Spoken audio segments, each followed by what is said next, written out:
Cette vidéo s'intitule Jeux d'échecs et matrices. Et comme à notre habitude, nous aimons bien faire des jeux d'esprit, des jeux de mots et des jeux tout court. Comme vous l'aurez remarqué, le jeu JE du mois se transforme en jeu, celui que nous vivons avec un U, avec une expérience qui est formée de pas mal d'échecs, souvent, mais aussi de réussites. Et matrice, avec le mat qu'on va dissocier de la matrice, puisque pour tous les connaisseurs de tarot et de ce que ça invite à comprendre à travers les cartes et à travers les symboliques, le mat est un petit peu la fin du parcours, le moment de la libération où le joueur s'extrait du jeu. Oui. Il faut quand même préciser, pour tous ceux qui n'auraient pas cette petite connaissance de la symbolique du tarot, des cartes du tarot, que cette façon de symboliser la compréhension du jeu a été inscrite à travers ces quelques cartes, dont certains d'ailleurs ont développé des vidéos.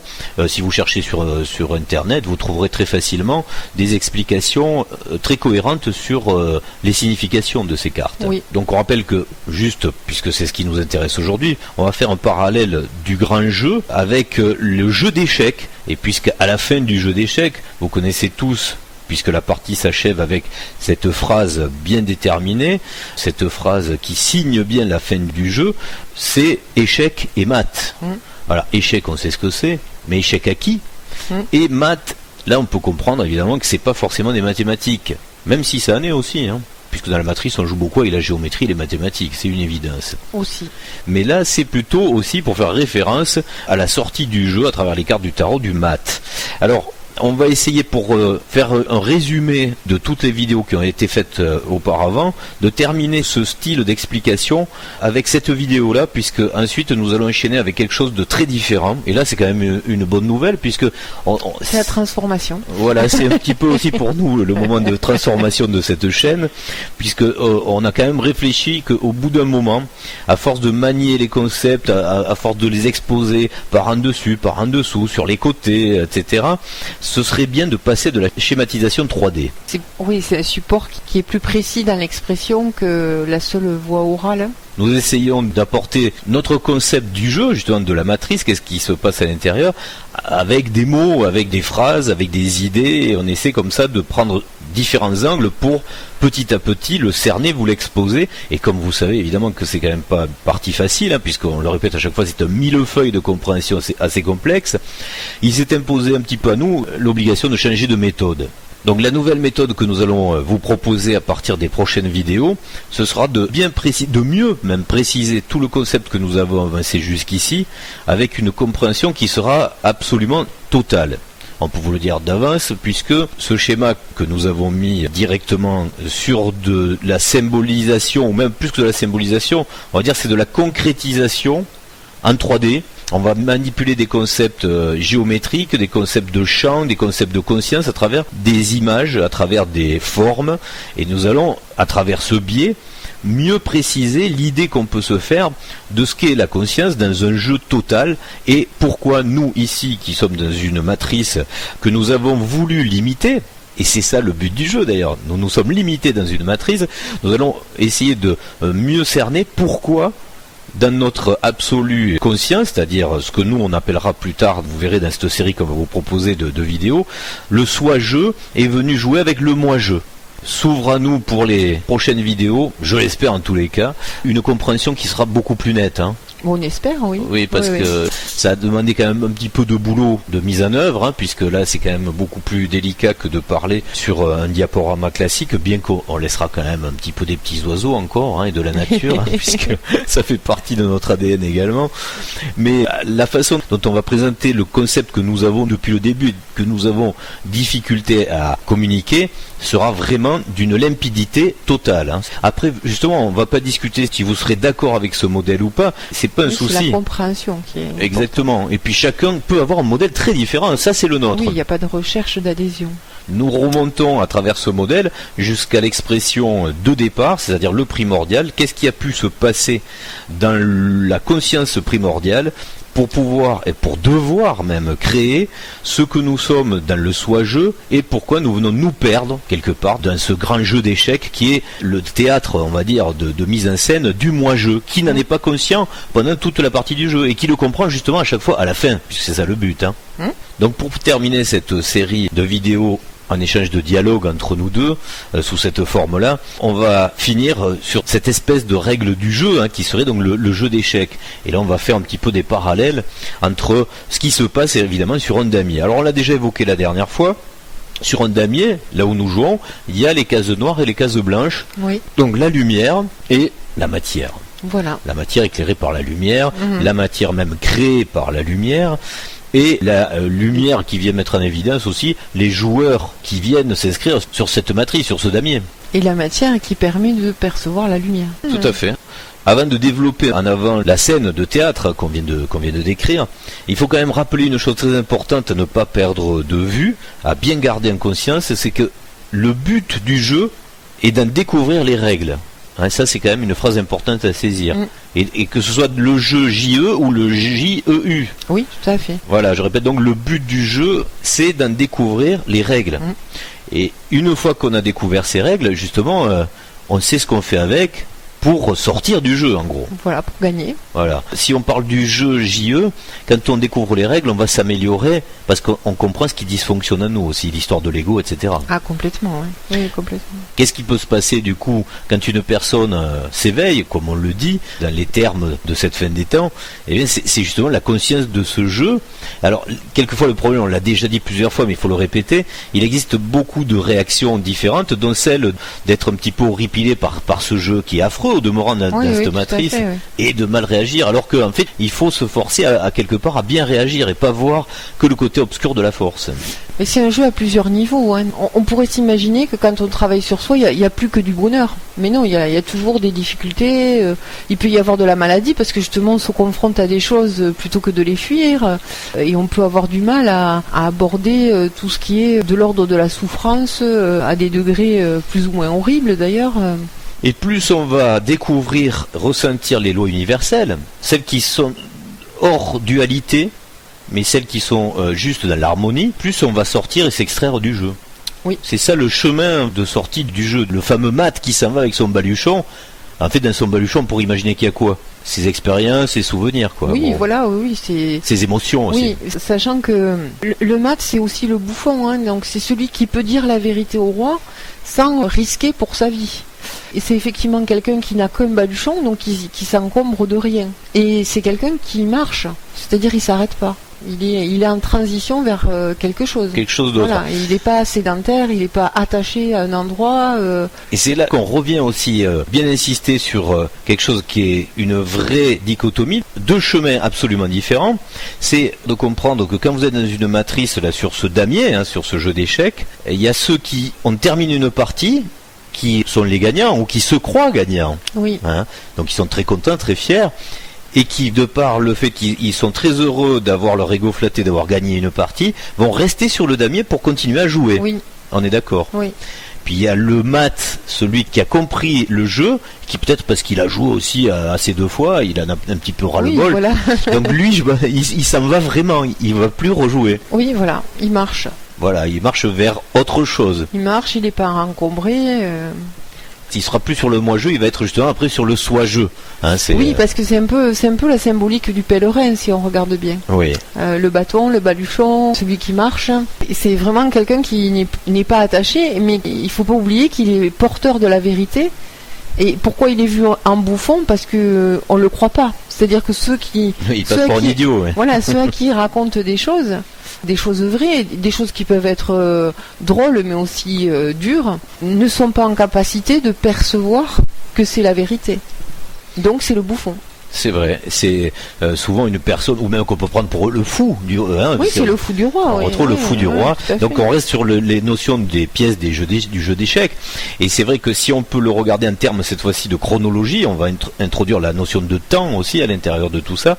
C'est quelque chose qu'on va très bien déterminer et développer dans les prochaines vidéos avec cette modélisation 3D du moi-jeu et du soi-jeu qu'on a décliné en soi-ja et soi-jo et moi-jo et moi-ja. On vous expliquera tout ça. Ça peut paraître paraître un petit peu complexe au départ, mais ça va nous permettre de bien cerner les choses. Et là, il faut bien comprendre que le moi-je qui est venu jouer, il a dans les prérogatives, on va dire, du jeu, le fait de perdre une certaine mémoire de ce qu'il a eu été pour venir, donc on l'a déjà dit, vivre des émotions qu'il ne peut pas vivre dans le soi-jeu, puisque le soi-jeu est parfait. Mais il faut bien prendre conscience également que dans la chronologie du jeu d'échecs, on est passé par toutes les étapes des pièces qui s'y trouvent. On démarre avec une conscience assez basse, avec un rôle moindre, hein, c'est le pion. C'est le pion. Et puis après on va évoluer, à force de réincarnation, D'expérience, oui. d'expérimentation cumulée, on va monter un petit peu en complexité de ce qu'on a à découvrir sur ce jeu d'échecs. Tout ce qui dépend de cabale, donc du cheval, du chevalier, etc. Donc on retrouve ça sur le jeu d'échecs. Et dans la capacité à se déplacer différemment sur le jeu d'échecs, on voit bien qu'il y a une hiérarchie de fonctionnalités. Oui. Voilà. Il y a des aisances différentes dans le mouvement. Mais on peut s'apercevoir qu'au final, donc la pièce qui a le plus de valeur, c'est le roi. Oui. Donc c'est la fin du parcours et il faut être le roi de son propre souverain en gros quoi. Oui, ça rejoint être maître en son royaume, hein. Voilà. C'est être roi chez soi.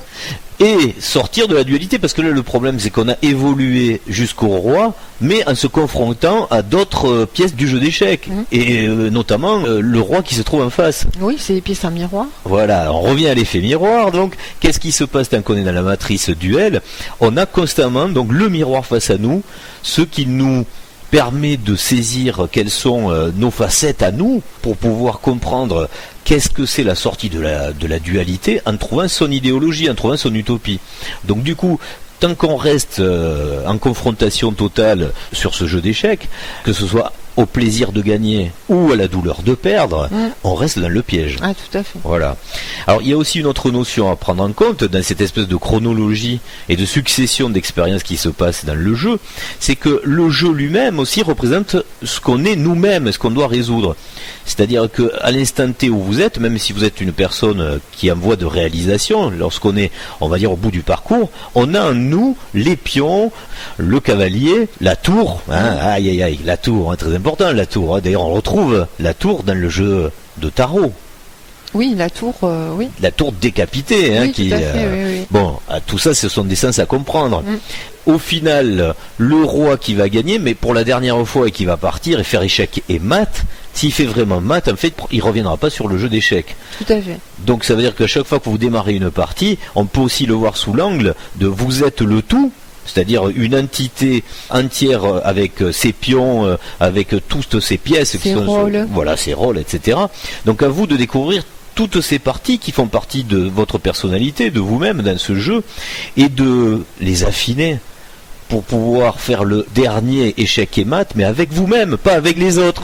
Parce que c'est ça quand même qui est important au final, c'est que tant que nous restons dans cette notion d'avoir à combattre quelque chose de différent de nous pour pouvoir s'élever vers notre idéologie, on reste sur le plancher des vaches, hein, sur le damier de la dualité. Et là c'est la guerre, hein, tout le temps.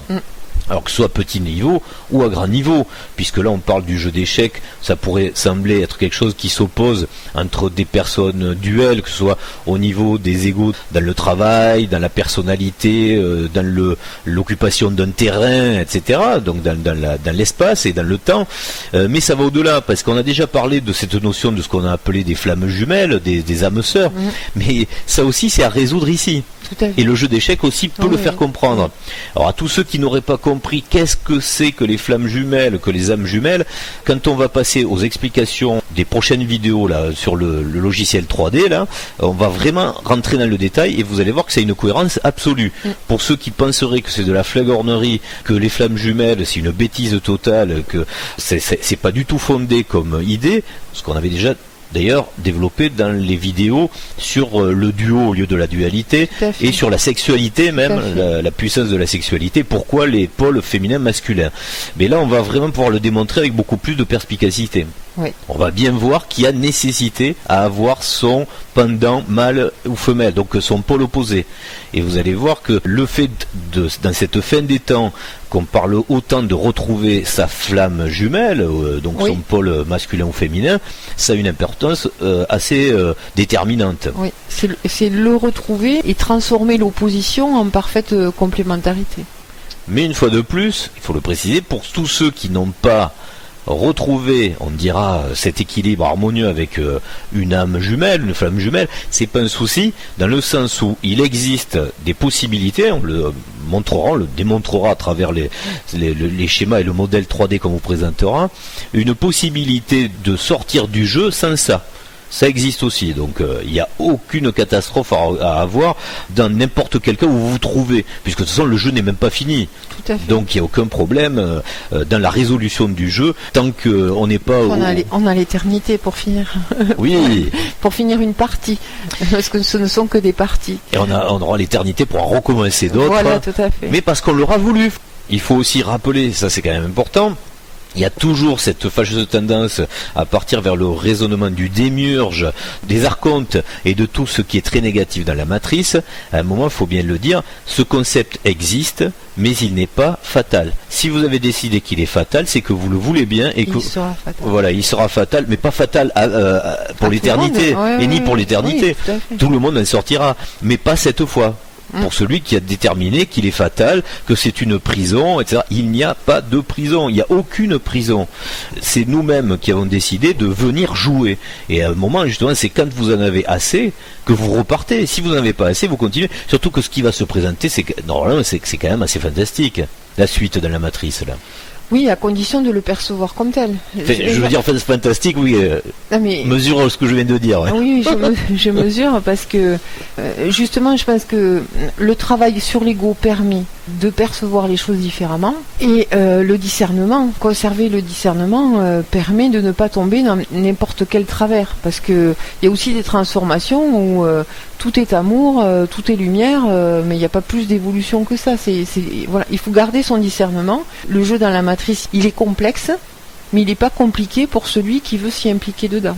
Donc oui, je pense qu'on va voir des choses qui peuvent paraître à celui qui n'a pas travaillé sur lui comme négatives, catastrophiques, cataclysmiques, et qui peuvent pour d'autres avoir une perception beaucoup plus positive.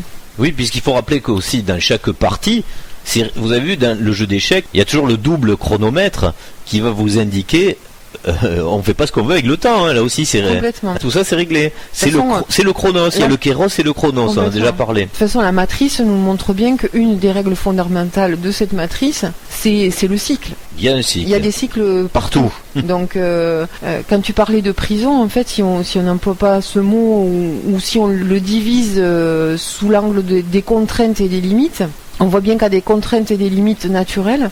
Et puis il y a toutes les contraintes et les limites qu'on s'impose sans même s'en rendre compte. Donc c'est tout ça qu'il faut dépasser à un moment donné. Et on a pu détecter dans cette forme de cycle plusieurs choses très cohérentes, très pertinentes, qui font intervenir beaucoup de choses dans les compréhensions, par exemple hermétistes.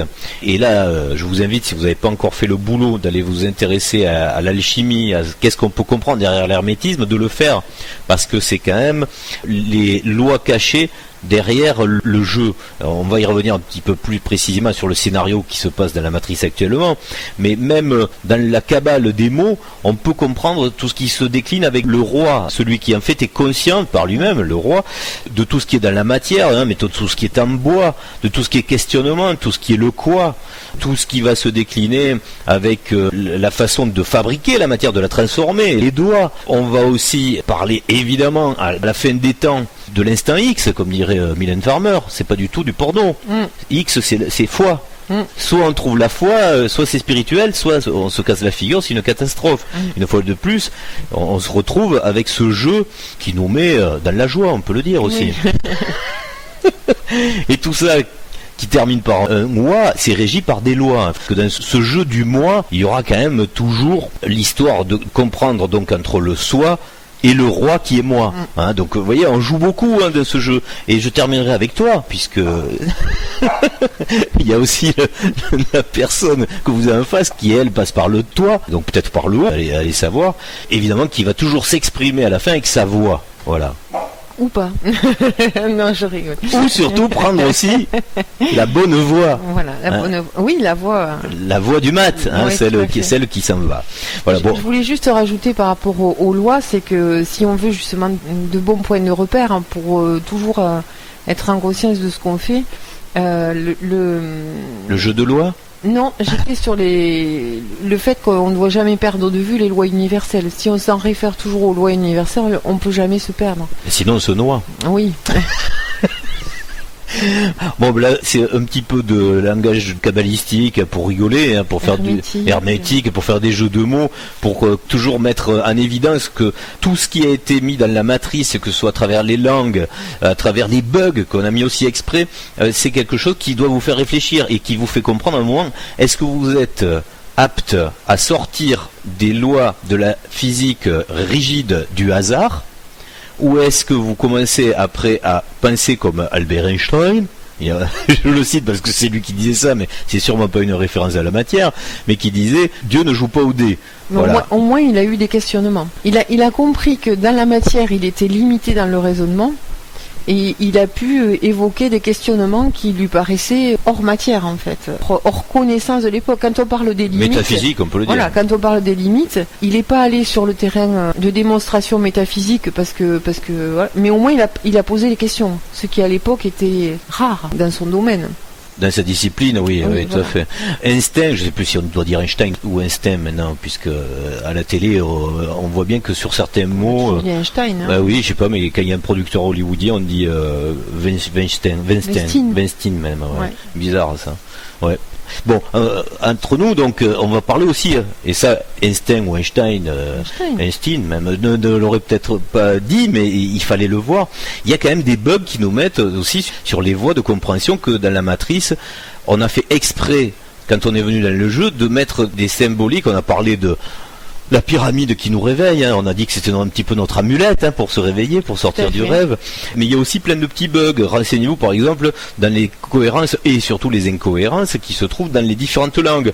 Par exemple, un mot très important qui est la nuit, qui présente le côté obscur, hein, sur le jeu d'échecs, le côté noir, voilà. On a beaucoup joué avec ça, parce qu'à chaque fois on l'a associé avec le symbole de l'éternité renversé qui est le 8. Le 8 horizontal devient l'éternité de la nuit. Alors, on le voit dans chaque langue, ça correspond, c'est-à-dire que nuit, en français, c'est comme 8.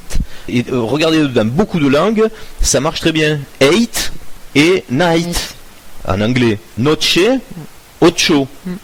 Et ça, vous pouvez le décliner, regardez, en sanskrit aussi, ça marche, je crois. C'est énorme, on va pas faire toute la liste, regardez-le. Là, j'ai cité les langues que nous, on connaît un petit peu, donc voilà, mais regardez-le, c'est assez impressionnant. Donc là, on touchait aux notions de l'infini, de l'éternité, et de la nuit. Et puis, il y a chose très drôle, dans beaucoup de langues aussi viennent se corréler, l'aspect du neuf, donc ce qui est nouveau, le renouveau. Donc dans la fin de partie, après, il y a d'autres directions à avoir. Soit on reste dans la boucle du 8, soit on fait du 9. Et le 9... C'est ça qu'il faut bien le comprendre. Si je reste dans la boucle du 8, le mot associé, c'est la nuit. Donc c'est ça qu'il faut, le message il est là. Alors que le 9 en français on peut pas se tromper puisque le chiffre 9 ça veut bien dire 9, c'est-à-dire ce qui est nouveau. Oui, tout à fait. Et dans les autres langues ça marche aussi, c'est magique, il y a des bugs, hein, c'est bizarre ça, tout ça. Nuevo en espagnol c'est nouveau aussi, nuevo, neuf et nouveau. En sanskrit ça marche aussi, alors que le sanskrit c'est bizarre, nous on nous a toujours dit mais vous c'est une langue latine, c'est vraiment identifié comme un dérivé d'une langue, on va dire, primordiale, hein, donc le latin ou helléniste, hein, puisque le français, soi-disant, donc serait un mixage du latin et du grec. Voilà, donc là, c'est juste pour vous amener des petits éléments de réflexion, une fois de plus, quant aux bugs qu'on a mis exprès dans le jeu, dans la matrice, pour pouvoir se prouver à la fin d'avoir la foi qui a ces fameuses lois. Et redevenir donc le roi, et de comprendre que vous êtes souverain, c'est vous qui avez fait ces règles, on les a tous fait, on les a tous mis en place. Ce sont des bugs où on peut dire aussi ce sont des messages. Dans tous les jeux que l'on connaît, il y a la règle qui contraint, mais il y a aussi des pouvoirs où on part avec des sous au départ, donc des avantages. Donc on peut le voir comme des messages qui nous aident à comprendre, mais à condition qu'ils nous interrogent. Et pour qu'ils nous interrogent, il faut qu'on ait l'esprit ouvert à ça. Et dans ce jeu, pour raccrocher un petit peu les wagons sur l'actualité, vous remarquerez que ce jeu d'échecs doit se terminer normalement. Il commence avec beaucoup de pièces, hein, si on parle au niveau géopolitique, donc beaucoup d'États-nations. Et il doit se terminer avec une hégémonie, une globalisation, ce qu'on appelle le nouvel ordre mondial. Et c'est quand même ce qui se passe actuellement. On est à la fin. Et là, on a bien resserré. Vous avez vu qu'à l'époque de la guerre froide, on avait déterminé en gros que c'était réduit à peu près à 2 polarités opposées. C'est-à-dire russe-américain. Bon, c'est plus fin que ça. On a vu que après la Chine avait beaucoup d'importance, mais qu'elle était quand même dans un pôle différent. Il y a le pôle Est et le pôle Ouest. On n'a pas joué cette fois avec le Nord et le Sud, on a joué avec l'Est et l'Ouest. Imaginez bien qu'on a fait des parties avec un peu toutes les configurations. Là, celle-ci, elle s'est orientée, parce qu'il faut quand même se diriger, s'orienter et comprendre dans l'espace où ça se trouve, tout ça. Là, on est sur un axe horizontal, pour nous, puisque la Terre tourne dans ce sens. Donc on est sur une partie Est-Ouest, qui normalement, dans le scénario du jeu, va se terminer. Il faudra qu'un seul interlocuteur pour ce qui va arriver de nouveau. Oui. On peut donc s'amuser à spéculer, et alors que personne ne sait ce qui va se passer, mais alors personne, à part ceux qui sont en train de l'autre côté d'avancer les pions déterminants du scénario, justement, pour que chacun éprouve ses sensations dans les jeux qui sont sur l'échiquier. Mais il faut bien se dire que le scénario qui se déroule a tellement de possibilités qu'on a toujours du mal à dire il va se passer exactement ça. Oui, c'est très bien d'ailleurs. Voilà, c'est très bien. C'est très bien parce que la surprise est totale. Oui, parce que ce soit sur le plan qu'on se projette par rapport à un groupe d'individus, à la planète entière, ou même qu'on se projette par rapport à son voisin, à son mari, à tout ça. La spéculation, elle est jamais de bon conseil, donc tant mieux. Mais on est obligé de la faire, ne serait-ce que pour comprendre. On peut gérer des hypothèses. Voilà. Mais c'est pas de la spéculation, ça. C'est de l'analyse. C'est-à-dire que là où je trouve que c'est pertinent de le faire, c'est que c'est des possibilités. Oui, et puis c'est un jeu de projection, puisque soi-même on se projette vers quelque chose de différent. On veut comprendre si on est pertinent, justement, si on a raison de comprendre ce qui se passe à l'instant T ici. Et ça, il faut le faire, parce que ne serait-ce que pour ses propres choix de vie, à un moment donné, il faut bien anticiper en se disant, si demain il y a ça, moi ce sera oui, moi ce sera non, j'adhérerai ou pas. Si on fait pas ça, effectivement on subit.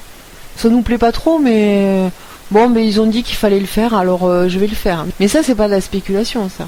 C'est de l'analyse, c'est ce qui permet de préparer sa vie, c'est ce qui permet la compréhension, etc. Puis ça colle aux règles du jeu. Une fois de plus, les lois sont les mêmes au niveau individuel qu'au niveau égrégore planétaire. Complètement. Mais c'est important parce que on l'a vu ces derniers jours, on commence à nous demander notre consentement à tout. Ah oui, oui. Donc, et surtout sur l'intelligence artificielle. Réfléchissez, quand on vous demande votre consentement, est-ce que vous êtes prêt à vous passer de quelque chose pour rester intègre, ou est-ce que non, vous n'avez pas envie de dire oui, mais vous le dites quand même parce que sinon le truc il va vous manquer. Et pour tous ceux qui voudraient rester dans le jeu, regardez bien dans les règles c'est ce qui va faire le jeu de demain. Voilà, ce qui va faire le jeu de demain. Il s'installe à travers absolument tous les biais dont on a déjà parlé sur cette chaîne, que ce soit la PNL, que ce soit les zones de forme, etc.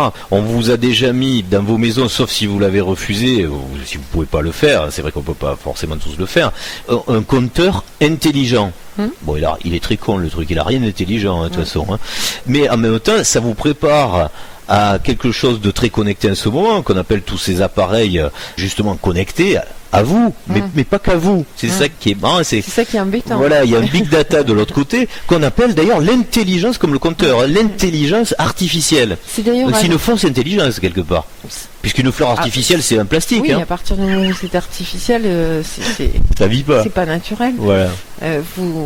Faut toujours se raccrocher aux lois universelles. Et la nature, elle nous parle beaucoup, nous donne beaucoup de messages. Et en fait, ce qui est assez drôle, c'est de voir à quel point il peut nous sembler compliqué de nous connecter à nous-mêmes, mais avec quelle facilité on est prêt à trouver pas si grave de se connecter avec on ne sait qui. En fait. Et on ne sait même pas qui est derrière. On ne sait quoi même. On ne sait qui, on ne sait quoi, on ne sait pas pourquoi faire. Alors ça nous dérange pas trop. On clique vite sur le oui, mais pour se connecter à soi-même, c'est plus compliqué, on dirait. On aura l'occasion de beaucoup parler d'ailleurs de ces évolutions de règles du jeu dans cette matrice, dans les prochaines vidéos que nous ferons avec nos modélisations la 3D, parce que ce sera bien de se pencher sur ceux qui veulent sortir du jeu, mais ce sera bien aussi de projeter, de spéculer ce qui a l'air de se présenter comme une évidence dans le jeu qui arrive. Et l'intelligence artificielle en fera grandement partie. C'est sûr. Pour le nouvel âge d'or, parce que ça sera un bel âge d'or où vous aurez, mais alors, comment dire, la facilité de rien avoir à réfléchir. Tout sera réfléchi pour vous. Voilà. On vous donnera en permanence la meilleure solution. Pour être heureux. Voilà. On vous dira en permanence qu'est-ce qu'il vous faut faire et on vous présentera en permanence la meilleure solution. Et ce sera effectivement la meilleure. Pour tous les domaines. Voilà. Oui. Mais jusqu'au moment où le Satya Yuga deviendra un yoga un peu moins Satya. Comme à chaque fois. Voilà, comme à chaque fois. Et là, la fin risque d'être assez rocambolesque, quoi. Mais bon, il y aura d'autres intervenants qu'on imagine aussi évidents qui vont arriver dans cette matrice, et c'est là que ça risque d'être assez intéressant. Quelle sera la nature des extraterrestres qu'on risque de croiser là? Est-ce qu'ils viennent d'ailleurs dans cette donc qui font partie des moi-jeux, ou est-ce que ce sont des soi-jeux qui viennent? Grande réflexion à avoir. Ça c'est... Et là, on aura aussi l'occasion d'en parler très précisément, parce que c'est quand même quelque chose qui se prépare. Vous avez remarqué, hein, il y a un petit peu déjà des cartes d'identité, des hashtags, des machins. C'est pas... Puis bon, maintenant, c'est une évidence qu'ils sont présents. Déjà, c'était pas une évidence il y a quelques dizaines d'années de ça. Ça existe. Voilà, tout ce qui est petit gris, c'est devenu complètement courant, c'est complètement intégré. Il y a même des momies. Oui, voilà. Vrai ou fausse encore pour l'instant, c'est pas sûr, mais on voit que ça devient de plus en plus sûr quand même. Donc, on voit bien que on nous prépare à quelque chose qui est de ce versus-là et qui peut être très peuplé en plus. Hein, le choix est... Là, le bestiaire va être énorme. Voilà, c'est plus gros qu'un catalogue La Redoute. Mais le jeu se complexifie à chaque fois de toute façon. Complètement, ouais. À chaque cycle, il se joue une aventure différente, mais surtout, elle est plus intéressante à chaque fois puisqu'elle est plus complexe. Oui, mais elle est plus complexe parce qu'on est de nature à intégrer quelque chose de plus complexe. Donc ça aussi, c'est positif. C'est dans l'évolution du joueur. Complètement. Donc ça veut dire que on monte en gamme. Hein. Voilà, chaque temps a eu ses messagers et les messagers se sont adaptés à l'être joueur du moment. Au stade de l'évolution où il était. Et il y a même eu, et c'est ça aussi qui est intéressant. Nous, on joue le jeu des cercles, il y en a qui ont joué la bataille. Oui, aussi, voilà, tout à fait. Oui, ça monte en stratégie, en compréhension, etc. Alors, il y a des trucs très rigolos aussi. C'est que, est-ce qu'il y aura, comme dans les versions précédentes aussi, le créateur qui vient créer le joueur, comme à l'époque des Anunnaki? Oui, parce qu'en fait, il y a plusieurs solutions dans les transitions de jeu. On a vu, si vous connaissez un petit peu ce qui s'est passé dans le scénario sumérien, c'est bien ça. D'ailleurs, au passage, à ceux qui voudraient comprendre, et c'est là qu'on voit l'intelligence de ce jeu, ce qui se passe au niveau, vous savez, des Anunnaki et de la fameuse image où on voit l'Anunnaki avec tête d'oiseau, donc qui vient du ciel, c'est clair et net, et qui tient une pomme de pin de façon horizontale et qui tient un petit sac à main comme la reine d'Angleterre ou comme Bernadette Chirac, vous avez remarqué, il y en a qui ont toujours un petit sac avec eux. Alors qu'est-ce qu'on met dans ce petit sac?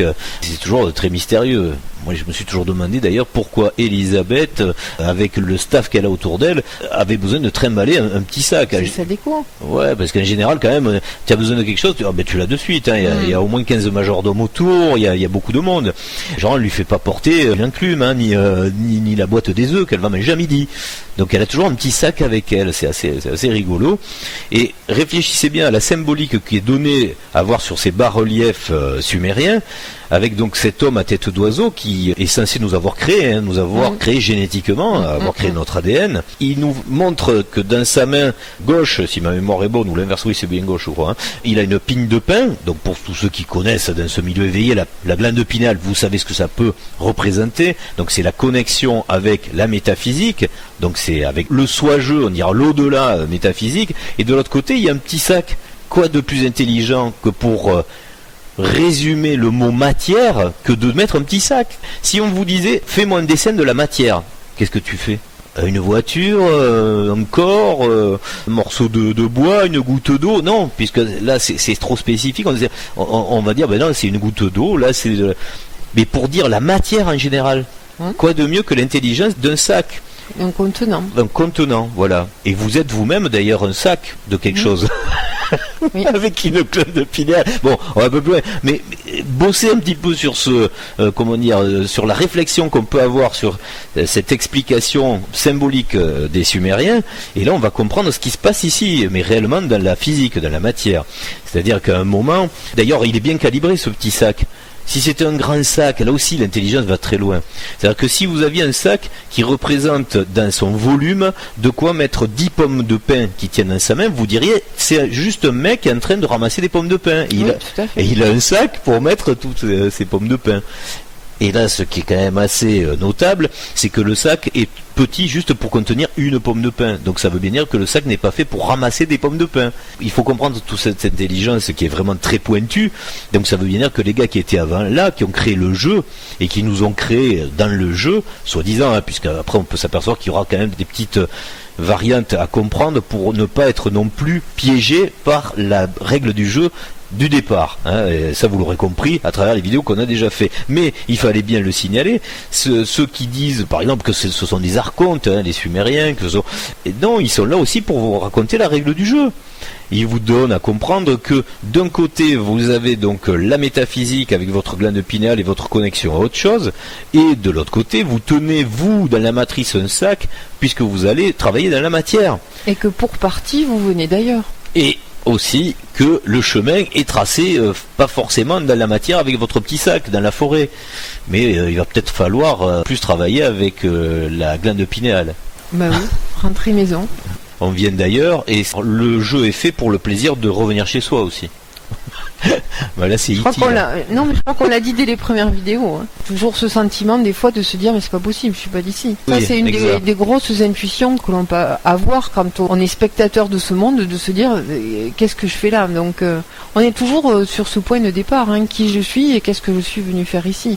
C'est la résolution permanente constante qu'on doit avoir, parce que c'est celle qui permet aussi, une fois qu'on a compris qu'on pouvait sortir, de poursuivre le raisonnement en se disant ben oui, sortir, mais pour aller où, pourquoi faire. Dans le jeu d'échecs, une fois que on devient le roi qui a sacrifié ses tours et tout, là où ça devient plus délicat, c'est à comprendre par rapport à la reine. Pourquoi on garde pas la reine à la fin?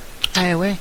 Hein, est-ce que c'est pas le mode patriarcal qui s'impose à chaque fois, qui nous donne cette règle un peu stupide d'avoir à supprimer le féminin d'abord, alors qu'on est quelque part du féminin. On aura l'occasion d'en parler, hein, quand on va développer le système de compréhension avec nos figures 3D.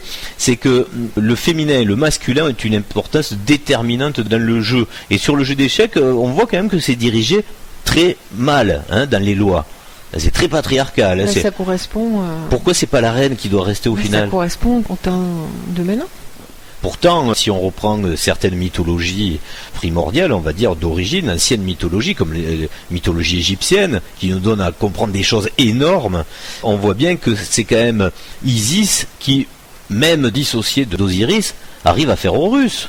Oui, mais elle jouait pas aux échecs. Mais voilà, c'est bizarre. C'était pas encore le temps des échecs. C'était pas le temps des échecs. Ouais. Mais bon, au final, en tous les cas, si on le ramène hors genre, on peut bien déterminer, et ça c'est une évidence pour tous, que vous soyez femme ou homme, qu'il faut être roi ou reine pour pouvoir avoir votre souveraineté, votre libre arbitre. En fait. Parce que les deux polarités, on les a avant tout en nous. Hein. C'est vous qui avez la clé. On a quand même l'équilibre masculin-féminin à réaliser en soi. D'ailleurs, la réalisation à deux, elle est compliquée tant qu'on n'est pas chacun réalisé en soi. Pour terminer aussi sur cette notion du jeu d'échecs, qui nous a servi un petit peu de support intellectuel pour développer le jeu dans la matrice, il ne faut pas oublier aussi quand même l'explication qu'on retrouve en hermétisme, que ce qui est en haut est comme ce qui est en bas, ou l'inverse. Cette règle du jeu que nous avons actuellement, elle est tout à fait représentative de ce qui se passe aussi de l'autre côté. Et c'est pour ça que je vais revenir sur l'intelligence artificielle. Donner son destin, laisser ses décisions... Sa capacité, oui, de décision. Voilà. Entre les mains de quelque chose de différent, de soi-disant supérieur, ça ressemble tout à fait à un miroir, voilà. Ouais. Mais là, c'est artificiel, voilà. Mais derrière l'artificiel, qu'est-ce qui se cache exactement? On ne sait pas. Parce que c'est ça qui est important, ça va être de déterminer, au final, selon l'algorithme qu'on met dans l'intelligence artificielle, dans le big data, est-ce que ça peut ne pas être réellement la métaphysique qui va, pour un temps, diriger la vie des personnes qui se trouvent ici? Et faire ici, en bas, comme ce qui se passe en haut. Oui. Donc c'est vrai que ça pourra sembler peut-être très efficace dans le bonheur qu'un certain temps cette histoire. Hein. Oui. Mais bon, vous aurez compris, si vous avez saisi le développement qu'on veut donner à tout ça, qu'il y a bien deux voies.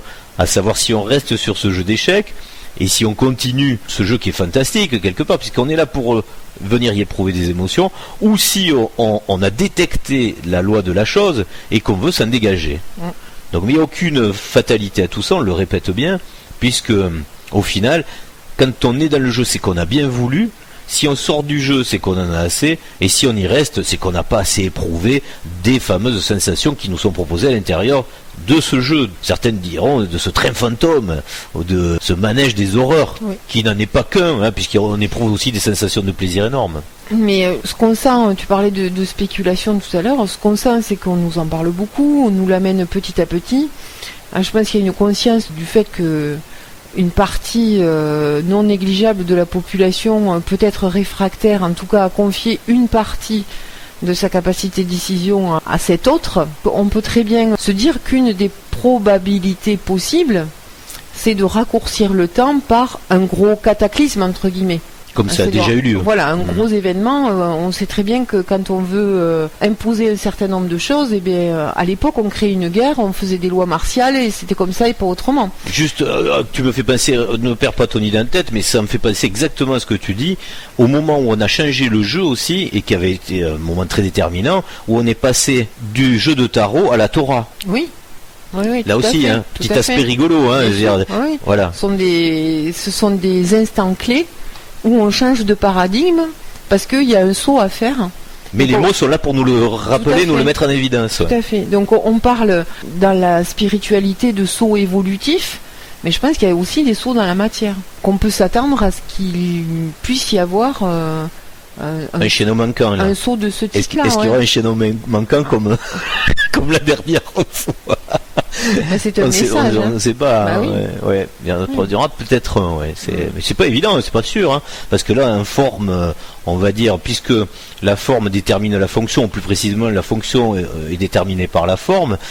Le corps qu'on a est quand même pas trop mal. Il reste un peu du singe quand même, c'est vrai. Il y a des poils à des endroits. Mais bon. On peut s'interroger quand même du fait de faire des appels aux dons pour des grandes maladies qui durent depuis des dizaines et des dizaines d'années, et avoir autant d'argent pour faire évoluer la reproduction, par exemple. Oui. Le clonage, la PMA, les choses comme ça. Donc tu dis apparemment on sera pas trop différent. On n'en sait rien. On peut bien imaginer en tous les cas. On pourra naître de rien, par exemple. On pourra naître ex nihilo. Oui, c'est prêt ça, tout ça. Voilà. C'est prêt, donc on sera quand même très très différent. Certains vont trouver ça très bien parce qu'ils vont quand même dire que t'as pas accouché. Voilà.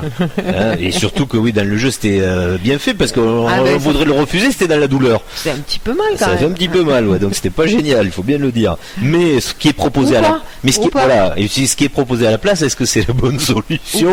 On peut largement en douter. Je pense que chaque femme est aussi programmée pour que ça lui fasse excessivement mal. Oui. On le lui promet à partir du moment où tu nais fille, tu sais que ça existe, que c'est une douleur effroyable, etc., etc. Comment on accoucherait demain si on nous disait juste que c'était super et qu'il n'y avait aucune douleur et que ça se passait très bien? Mais je pense que pour faire du déterminisme de genre, puisqu'à l'origine la dynamique du mâle fait qu'il n'y aurait aucun problème dans une matrice à lui faire produire du mal, justement, de la douleur, puisqu'il c'est un guerrier facilement dans la matrice, qui s'exprime beaucoup, et le côté féminin beaucoup moins, il fallait la charger d'avoir sa souffrance sur notre rôle. Donc c'était au moins par l'accouchement et par le cycle. Aussi on retombe sur la notion du cycle mensuel et menstruel, donc la femme qui tourne avec la lune. D'ailleurs, pour évoquer cette notion de cycle, là on parle du cycle mensuel et menstruel aussi évidemment, il faut bien comprendre que la bête que nous sommes encore dans le jeu, avant de sortir vers la métaphysique de la chose, elle est bien aussi signifiée à travers le zodiaque. Zoo, c'est l'animal, donc le zodiaque est bien là pour vous donner des influences animales. Le zodiaque est un bestiaire pour la quasi-totalité des signes. Je vous rassure, il y aura toujours, même de l'autre côté, normalement, pour nous, un cycle qui se fera aussi, parce que si vous restez dans la platitude, quelque chose qui ne change pas, qui n'a pas d'amplitude, c'est ennuyeux à mourir. Donc ça, il faut le garder, c'est bien. Mais par contre, ici, il faut quand même bien préciser que ça a donné des influences quelquefois néfastes. Oui, enfin... grandement néfastes. Oui, tout à fait. Par contre, on peut voir aujourd'hui, donc C'est à ça qu'il faut être attentif, que les cycles sont complètement modifiés. Quand on dit il n'y a plus de saison, il n'y a plus de ci, il n'y a plus de... Le temps va plus vite. Ah, mais la résonance de Schumann, on le voit, on voit bien c'est que explosif. Les cycles sont en train, se modifient depuis quelques années déjà. Il y a des indices dans la physique, hein. Non, mais ça nous aide à comprendre. Alors, on parle de réchauffement, bon, ce serait discutable, on peut dire qu'il se passe des choses. Pourquoi c'est vrai qu'il y a un effet, effectivement. Il faudrait parler de la cause, là on parle des effets. Bon, à un moment on viendra la cause. On en est toujours aux symptômes. Hein. Voilà. Mais on peut le vérifier, comme tu le dis, il y a des grands changements. Ce sont les symptômes qui rapportent de l'argent, et comme c'est le facteur premier... qui distribue le courrier. Aujourd'hui, on va ne parler que des symptômes. Pardon, c'était un gag, hein, juste au passage. Le facteur premier qui distribue le courrier. Non, mais c'est pas grave. Ah, mais tu vois, j'avais même pas relevé la boîte aux lettres. Allez, ouais.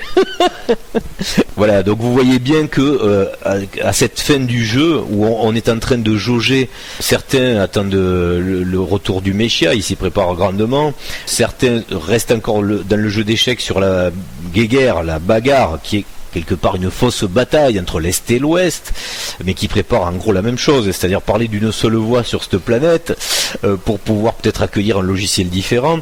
À l'heure où en Égypte, on arrive sur des déclarations officielles de datation qui nous font blêmir, hein, on recule.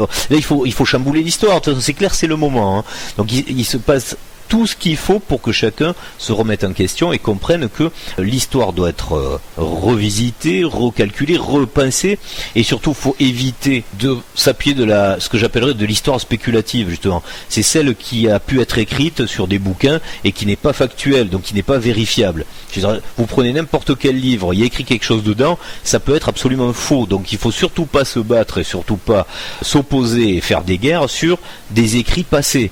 On ne sait pas qui a écrit, c'est toujours le gagnant, donc il marque ce qu'il veut dans les bouquins, et ça n'a aucune importance, aucune pertinence. Donc laissons tomber l'histoire, une bonne fois pour toutes. L'histoire des livres ne raconte pas forcément la vérité. Donc ce qui raconte la vérité, par contre, c'est la géologie, les traces de géologie, des artefacts, des choses à comprendre dans les mathématiques, dans la géométrie de ce qui nous a été laissé donc en construction. Ça, par contre, ça c'est irréfutable. Oui. Personne n'est allé quoique s'il y en a qui sont allés resculpter. Si, oui aussi. Non, mais bon, il y a une cohérence. Il y a quand même des choses qui sont, irréfutables.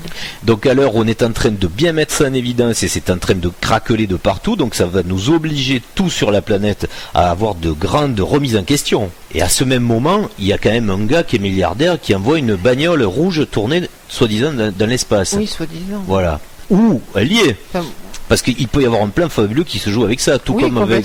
Voilà. On va en voir des choses. On va voir des choses peut-être à travers ça. Il y a peut-être une véritable autoroute là-haut. Oui, puisqu'il y a une caméra qui est branchée 24/24 là-haut, soi-disant. Peut-être on verra passer une femme en train de faire le nettoyage de la pièce où se trouve la voiture, ou une soucoupe volante avec des extraterrestres qui font coucou. On peut imaginer plein de choses sur ce support intellectuel que nous a envoyé Elon Musk, qui lui-même s'est saisi de l'égrégore Tesla, quand même. Ça, c'est fort. Pour faire des voitures électriques très polluantes. C'est quand même assez contradictoire. Voilà, donc tout ça, ça évolue. Donc le scénario dans la matrice, vous l'avez vu, je veux dire, c'est tous les jours un feu d'artifice, un festival, beaucoup de trucs qui donnent pas à rire, parce que malheureusement, il y a de la mauvaise émotion dans beaucoup d'endroits, chez nous aussi d'ailleurs, mais beaucoup de choses qui donnent vraiment à se rouler par terre. À l'heure où il y a tous ces problèmes géopolitiques, ou de violence, de barbarie, ou même de famine à certains endroits, qu'un type envoie une décapotable dans l'espace, apparemment ça fait percuter personne trop intellectuellement. Non, les journalistes trouvent ça bien. Ils ont donné le coup de la blague, voilà. Bon, il y a des gens qui ont tellement d'argent, tellement de milliards en eux, ils pourraient nourrir la planète, certainement. Voilà. Ils envoient une bagnole avec un mannequin. Ça doit déclencher des raisonnements, tout ça, je sais pas, c'est bizarre. C'est là où on mesure un degré de conscience, et c'est là où ça peut être effrayant aussi. L'aspect positif qu'il y a en tous les cas dans cette histoire, c'est de nous faire poser ces questions, celles que nous nous posons. Toujours. Et de peut-être imaginer qu'elle va permettre dans le scénario de bien rigoler avec la suite des événements qui peuvent se greffer sur cette histoire-là. Ce serait une belle probabilité. Ce serait très rigolo. Pour terminer et bien comprendre qu'il s'agit d'un jeu, si vous nous suivez évidemment dans cette théorie, si ça vous convient pas, il n'y a pas de souci, ne jouez pas. Le jeu, quelque part, de cette grande contrainte, de cette survie jusqu'à la contrainte ultime, vous l'avez aujourd'hui ne serait-ce qu'intellectuellement, avec cette bagnole qui tourne, soi-disant, donc, ou réellement ou faussement, sur une orbite terrestre.